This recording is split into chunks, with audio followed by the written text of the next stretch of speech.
Há um texto que me toca profundamente e eu quero compartilhar com vocês, está no livro de Reis, no capítulo 2, versículo 19 ao 22. Eliseu torna saudáveis as águas de Jericó.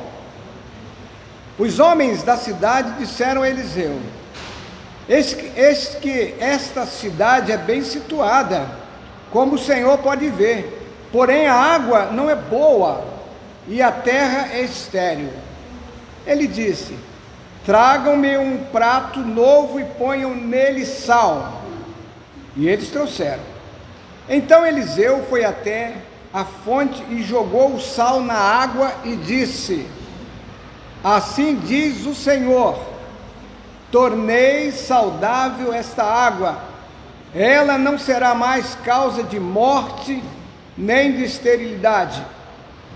Versículo 22, e aquela água ficou saudável até o dia de hoje, segundo a palavra que Eliseu tinha dito. Esse texto, ele é de extrema importância, e eu gostaria de compartilhar com vocês algumas coisas que me chamaram a atenção. Vocês conhecem bem a história do profeta Eliseu. Ele foi o sucessor de Elias, e o seu chamado se deu de uma forma muito inesperada para ele. Elias, então, por ordem do Senhor, foi procurar Eliseu e o encontrou trabalhando. 1 Reis capítulo 19, versículo 19, está esta cena do encontro de Elias com Eliseu. E ele chegou, e Elias chegou e jogou a sua capa em cima de Eliseu, e imediatamente Eliseu, sem relutar, ele aceitou. E ele fez uma coisa muito interessante. Ele pediu então a Elias o seguinte: deixe que eu primeiro vá despedir da minha família, deixe-me dar um beijo de despedida em meu pai e minha mãe. E ele tomou uma decisão muito impressionante. Ele queimou o seu equipamento que ele estava trabalhando, fez ali um churrasco, matou os bois, queimou o arado, chamou seus amigos, encerrando então a sua ocupação no trabalho secular. E após um bom tempo, ele foi auxiliar de Elias, e ali depois ele recebeu o cajado como sucessor no ato profético daquela cidade. Mas ele fez um pedido muito interessante. Ele pediu que lhe desse a unção dobrada. Faz de mim o principal herdeiro do seu espírito profético. Está no livro de Reis, 2 Reis, capítulo 2, versículo 9 e 10. E a gente sabe que naquela época existia a lei da herança, uma porção dobrada que vinha quando alguém era o filho primogênito. E ele faz esse pedido de uma porção, de uma unção dobrada, e a verdade é que o Senhor o concedeu. E o ministério de Eliseu foi um ministério muito, muito bem abençoado. E ele fez o dobro dos milagres de Elias.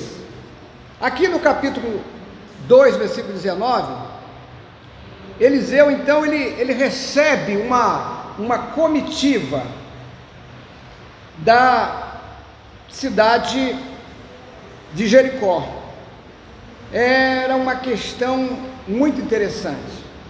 E esse texto, ele vai exatamente falar isso, né? Vocês estão com as suas Bíblias abertas, né?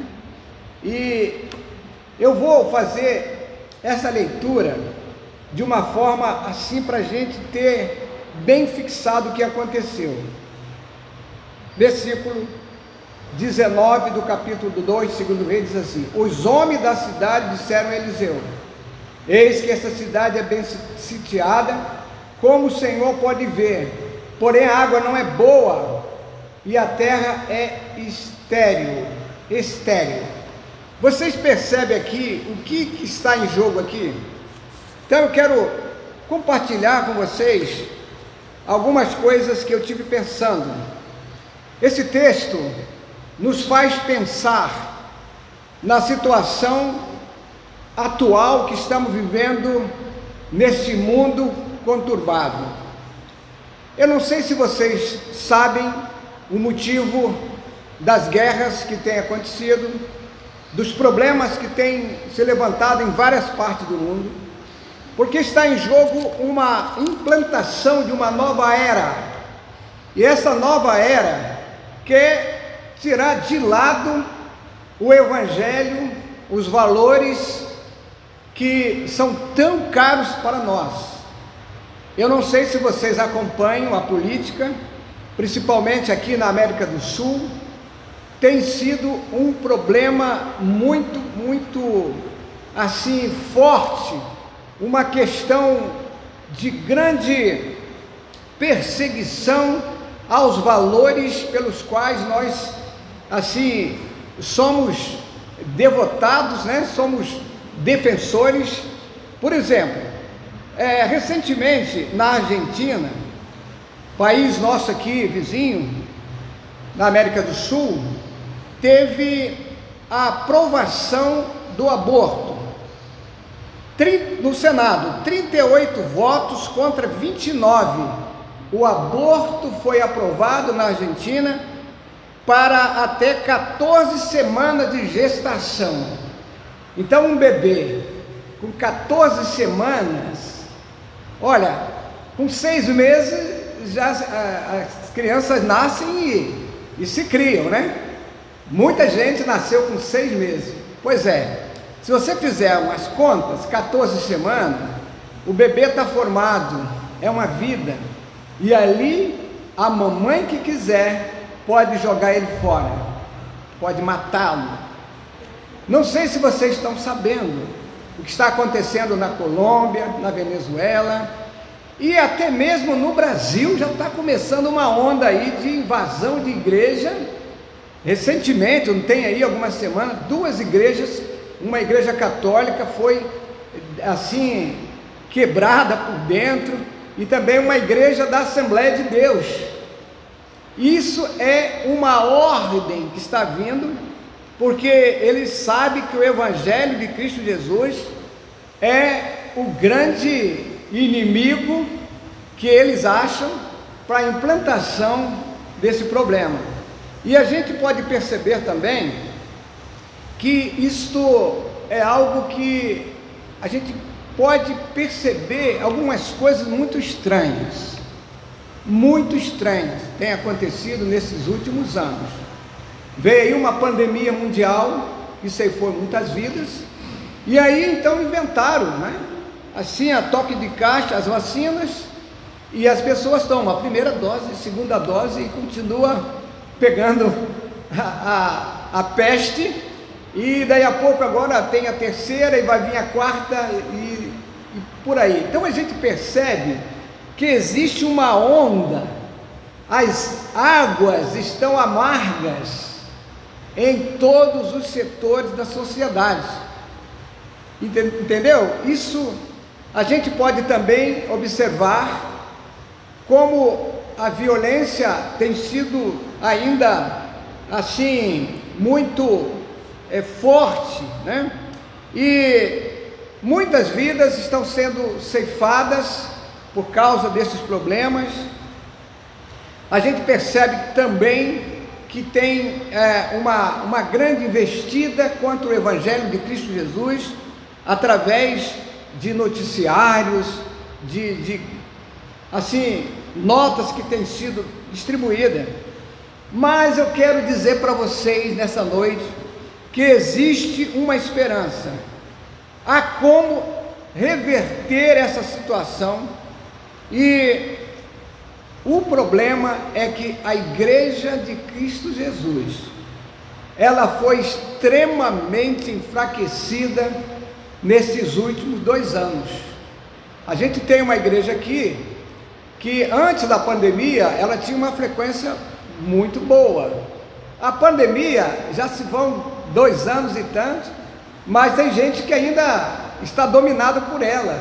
As pessoas estão com medo de sair de casa, de vir à igreja, se trancam dentro de casa. Mas a igreja pode fazer a diferença, e a gente precisa clamar, buscar a face do Senhor, para que haja uma mudança nesse contexto. E isso depende da igreja de Cristo Jesus.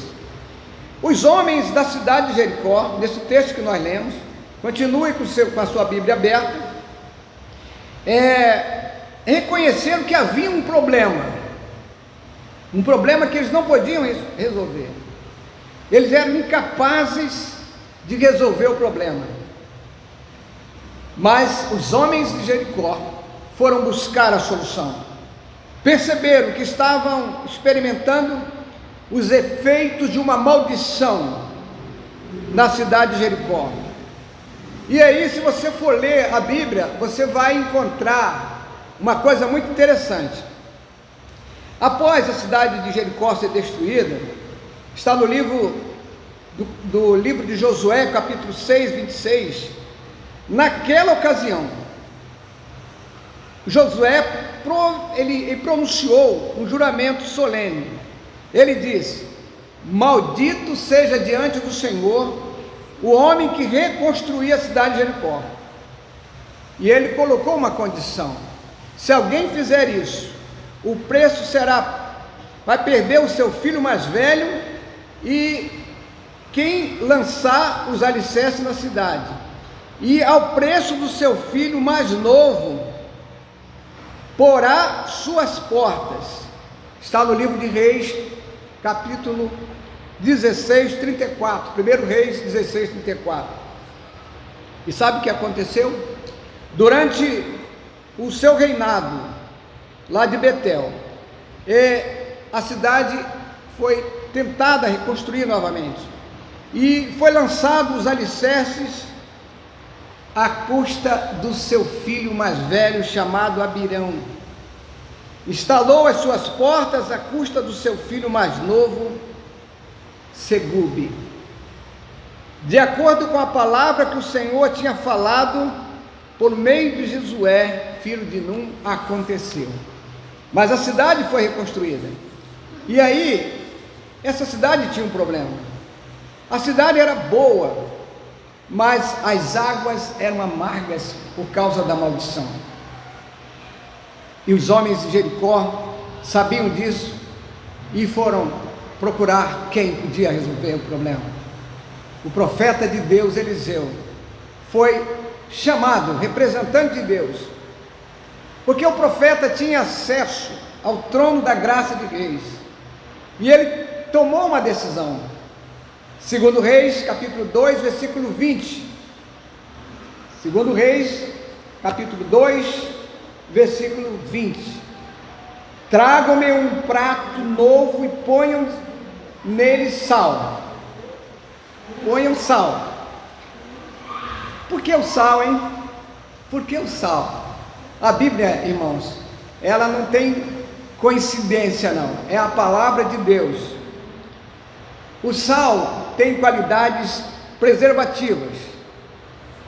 Nós conhecemos o sal com uma função muito importante: temperar, conservar, dar sabor. Mas aqui o sal, ele tinha um simbolismo que fazia parte também dos preceitos ali determinado pelo Senhor na aliança. Número 18, versículo 19. Aliança de sal perpétua é uma estipulação permanente para os sacerdotes. Essa expressão bíblica aliança de sal, não há muita explicação ou informação teológica. A gente não tem assim uma ideia bem detalhada do que isso significa. Mas no livro de Levítico, capítulo 2, versículo 13, diz lá: o sal deve acompanhar as ofertas de cereais e é chamado o sal da aliança. Ezequiel, livro de Ezequiel, capítulo 43, versículo 24, o sal deve também ser aplicado aos holocaustos. E em Êxodo capítulo 30, versículo 35, vai especificar o sal como um dos ingredientes no incenso especial elaborado para o serviço no santuário.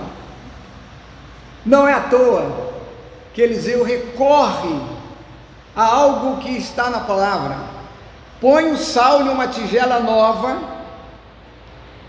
O que seria, na verdade, usado no serviço do Senhor, não pode ser contaminado com nada profano. Por isso que ele pede algo novo, sem ser ainda usado. Segundo Reis, capítulo 2, versículo 21. Purificarei esta água. O próprio Senhor purificou as águas de Jericó. É uma maneira simbólica, mas uma maneira muito forte para a nossa compreensão. Eliseu, então, ele conseguiu, com o primeiro ato do seu ministério, proclamar ao povo que, despeito da sua desobediência, que era uma característica deles, o Senhor, que é um Deus de misericórdia, queria alcançar aquele povo com a sua graça. A misericórdia do Senhor é sem limites. E assim, a gente pode perceber, meus irmãos, que existem coisas que a gente precisa entender com grande profundidade. Então, por que nós ficamos tão temerosos com as coisas? A solução para todos os problemas da atualidade, assim como foi no passado, precisamos buscar o Senhor de uma forma mais intensa, maior dedicação, compromisso com as coisas do Senhor. Nós devemos testemunhar que há um Deus que pode resolver qualquer problema, porque é o Deus dos impossíveis, um Deus que não há nenhuma sombra de limitação. E a oração, a ferramenta que nós podemos usar hoje, ela pode mudar situações que para nós pareçam até impossíveis. Pode fazer uma mudança quando a gente tem uma oração com uma fé que move montanhas. No Evangelho de Mateus, no capítulo 5, versículo 13, a palavra de Deus diz assim: vocês são o sal da terra, mas se o sal perder o seu sabor, como restaurá-lo? Não servirá para nada, exceto para ser jogado fora e pisado pelos homens. Porque o sal, na época de Jesus, teve esse contexto. Naquela época não tinha asfalto. O sal, como perdia o seu sabor, era usado para asfaltar as ruas, para ser pisado pelos homens. Perdeu a sua função principal, que era dar sabor, conservar. E a diferença, meus irmãos, ela é feita quando os agentes de Deus na terra, eles se tornam pessoas transformadoras neste mundo de caos. É impressionante como a gente só olha na mídia coisas para destruir, para deixar a gente para baixo, para tirar a nossa esperança. Nós precisamos, irmãos, pensar nisso seriamente. Como a gente então, como cristãos, podemos manter essa condição de restauração? É uma responsabilidade muito grande para nós. Assim como aconteceu na época de Constantino, que Constantino, ele fez uma coisa muito interessante. Ele fez um decreto, assinou um decreto, depois que ele aparentemente disse que tinha se convertido, mas ele não foi uma conversão genuína. Ele transformou templos pagãos em templos cristãos. E vocês sabem o que acontece quando alguém se diz cristão, mas não foi transformado. Não é um sal insípido, não restaura nada. Cristãos precisam ser cristãos verdadeiros para serem agentes de transformação. E hoje até melhorou um pouquinho, né? Mas parece que virou moda há um tempo atrás aí, de artistas se converterem, né? Para pegar aí uma carona na venda dos seus trabalhos. Mas a conversão, ela tem que ser genuína. Por isso, hoje, a igreja, ela perdeu o seu conceito. A igreja é tratada com desrespeito, está sendo pisada pelos homens maus, incrédulos, e a igreja está sendo ridicularizada. Não só em várias partes do mundo, principalmente na América do Sul. Então as orientações aqui não têm assim nenhum propósito de estar esmagando aqueles que caem, aqueles que não se transformam com a mensagem da palavra de Deus. Mas a ideia principal é que se o cristianismo que foi colocado no mundo, os discípulos de Cristo, não funcionarem como deve, como é que este mundo, de um modo geral, vai melhorar? Essa pergunta a gente pode fazer a nós mesmos. Como é que as pessoas poderão receber a graça de Deus se os crentes, que são os seus agentes, não estão dispostos a isto? É algo que a gente precisa pensar. A resposta é que se a gente continuar como o sal que perdeu o seu sabor, a gente está perdendo toda a nossa função principal. Há escritos que afirmam que, isso aqui é estatística, hein? Alguém pesquisou isso. O mundo seria muito pior se os crentes não estivessem presentes no mundo. E aí você vai perceber que isso é tão forte, tão sério, que Deus teve um diálogo muito intenso com Abraão, antes da destruição da cidade de Sodoma e Gomorra. E ali houve um questionamento de Abraão com o próprio Deus. E ele foi dizendo: se houver 50 justos, o Senhor vai destruir essas cidades? E Deus disse: se tivesse 50, não destrua. E ele foi baixando, e ele achou que tinha 10. Ele disse: olha, 10 lá deva ter 10 justos. E Deus disse: se houver 10 justos, a cidade não será destruída. O Antigo Testamento e outros escritos antigos, então, tem razão. A metáfora do sal, para referir-se ao que é mais útil. Então, naquela cidade, Sodoma e Gomorra, não existiam 10 justos, e a cidade foi destruída. Nós percebemos que, se o sal que perde a virtude e o sabor, perde as suas qualidades distintas e mais importantes, se assim o for, não tem mais razão para existir. O sal puro, ele não se contamina muito fácil, ele não se deteriora, mas ele pode ser adulterado, misturado. É o problema da igreja hoje. As pessoas crentes em Cristo Jesus estão perdendo as suas qualidades, estão se misturando com coisas deste mundo.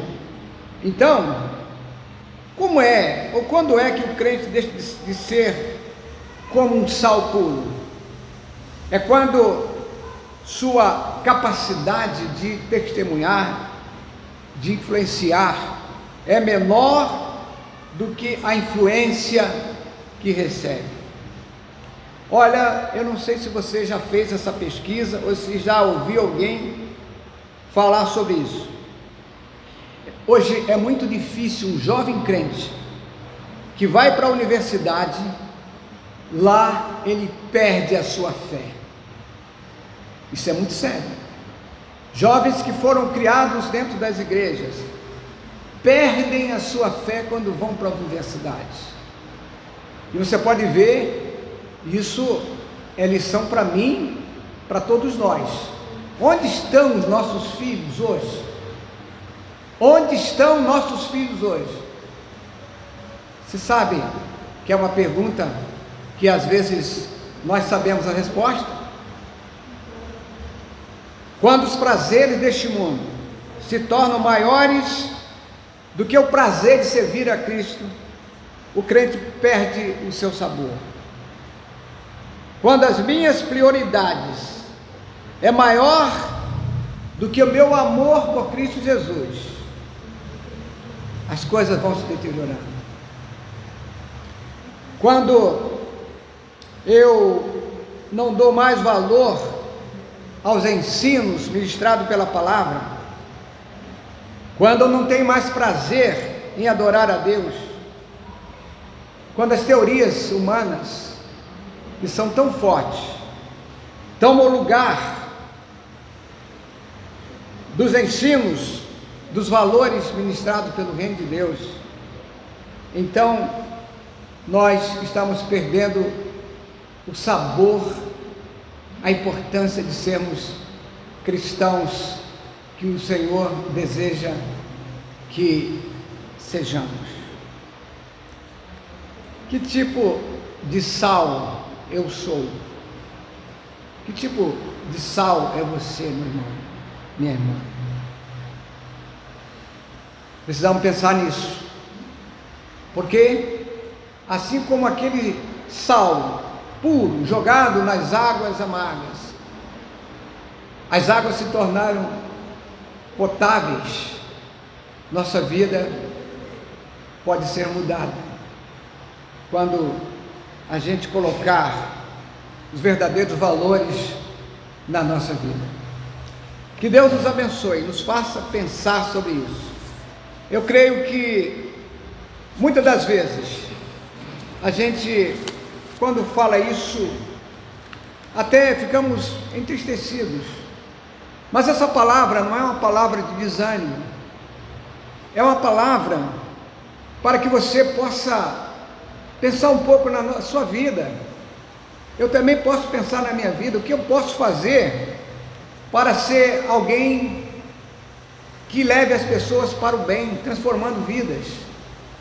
Quem sabe a gente precisa orar mais, se consagrar mais, buscar mais a face do Senhor. Que o Senhor realmente nos faça essa necessidade da nossa reflexão, para que possamos corrigir as coisas que estão impedindo que a gente seja um crente verdadeiro. Que Deus nos abençoe, e nós pedimos que o Senhor tenha misericórdia de nós, assim como ouviu o pedido daqueles moradores da cidade reconstruída de Jericó, que as águas se tornaram boas, que nossa vida possa ser também boa aos olhos do Senhor. Amém? Quero orar por você. Você pode colocar de pé um minuto? Vamos clamar para que o Senhor tenha misericórdia de nós. Eu sei que parece que muitas pessoas hoje deveriam estar aqui, mas estamos no meio de um feriado que antes, anos passados, era motivo de folia. Hoje o feriado apenas existe, mas as ruas estão vazias, não tem nada aí de movimento, de coisas ruins. Então, que Deus possa ter misericórdia de nossa igreja. Nós estamos com planejamentos aqui muito intensos. Um deles é a equipe que vai atender aqueles que querem deixar a dependência química nessa localidade. Vai ser um trabalho muito intenso e nós vamos chegar no foco onde precisa, e vai ser um trabalho revolucionário. Está voltando também aqui o Movimento Viver, que vai também entrar para que mude a vida das crianças, para que elas não venham no futuro tornar-se dependentes químicos. É esse o projeto do Movimento Viver. Eu só vou me alongar mais um minuto. Movimento Viver, como é que surgiu? O pastor da Junta de Missões Nacionais foi visitar uma igreja em São Paulo, no centro de São Paulo. São Paulo não é fácil para andar ali. Ele se perdeu. Alguém informou aqui e ali, quando ele abriu os olhos, estava dentro da Cracolândia. Ele ficou apavorado. Milhares de pessoas dependentes, drogadas, caídas pelo chão, aquele cheiro terrível, né? De drogas. E ele ficou apavorado. Quando ele conseguiu chegar na igreja, ele falou: mas o que é isso? E disseram: isso aqui você não conhece? É a Cracolândia. Ele disse: não, nós vamos dar um jeito nisso, vamos criar a Cristolândia. Quem conhece a Cristolândia, levante a mão. Estou vendo gente que levantou a mão. Por quê? Você não conhece? Entra na internet, você vai ver lá tudo. Eles fizeram um projeto de 20 milhões investindo em terapeutas, psicólogos, psiquiatras, e trabalhando com as pessoas para tirá-los de lá, para dar uma noção, um padrão de vida legal. Saíam de lá com diploma na mão, uma profissão. Mas sabe qual é o problema? Por que saiu o Movimento Viver? Porque de cada 100 pessoas tratadas durante um bom tempo, 2, 3 anos, voltaram, foram para os empregos, 70% voltaram à antiga vida velha de droga. Isso é uma peste, uma praga. É tão terrível quanto esse coronavírus aí. A praga da dependência química devasta as famílias. E aí, a Junta de Missões Nacional disse: nós temos que dar um jeito nisso. Tratar dos dependentes é caríssimo. E o resultado é muito baixo, 30%. Olha, já é um baita, porque qualquer outro centro de recuperação, o índice de recuperação não chega a 5%. Eu mesmo trabalhei com isso, a Ivanete está ali, se lembra? Eu levei gente lá 5, 6 vezes, já não aguentava mais, passava 2, 3 meses, o cara caía de novo, e é um negócio, é uma batalha perdida. E aí então a Junta de Missões criou o Movimento Viver. O que é o Movimento Viver? Trabalhar com os fatores que levam a pessoa a cair nas drogas.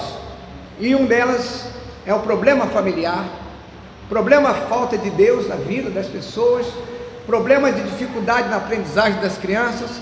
Começa a criança a ser reprovada, daqui a pouco larga os estudos e é adotado pelos malandros aí do mal. Então o Movimento Viver é para dizer que a criança tem jeito, se for trabalhada na época certa, na fase certa. E aí, eu não sei se a igreja vai aprovar, eu não conversei ainda com o diretor da escola de música, mas os alunos que fazem parte do Movimento Viver vão ser inseridos também de alguma forma, viu? Eu não sei se é possível, né? Para que os alunos sejam introduzidos também na escola de música, para sair daqui com uma profissão. Amém? Amém? Que Deus nos abençoe. Pai, em nome de Jesus, eu quero te agradecer porque essa igreja é uma igreja que tem pedido sua graça e misericórdia, Senhor. Nos ensine a lidar com esses problemas que são tão fortes, mas o Senhor, através do teu Santo Espírito, nós clamamos que o Senhor possa ungir cada membro dessa igreja, para ser um instrumento, para ser um sal puro, para poder abençoar as vidas. Oramos em nome de Jesus, amém e amém.